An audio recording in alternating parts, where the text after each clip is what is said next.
عندك ذنوب وانت عندك خطايا، حاسس ان انت قرفان من نفسك من كتر الذنوب اللي انت عملتها. انا معايا ليك فرصة، الفرصة دي ما تتسابش. لو انت عايز بقى تخلص من الذنوب اللي انت عملتها، بعد ايام داخل علينا فرصة عظيمة جدا جدا جدا، هفضل اقول جدا جدا لغاية ما الفجر يدن، فرصة صيام يوم عاشوراء.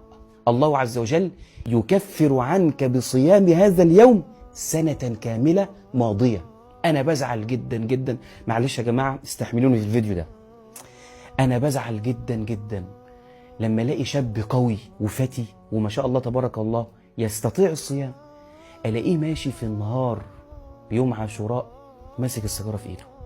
عايز اقول له انت ما عندكش ذنوب، انت ما عندكش خطايا عملتها؟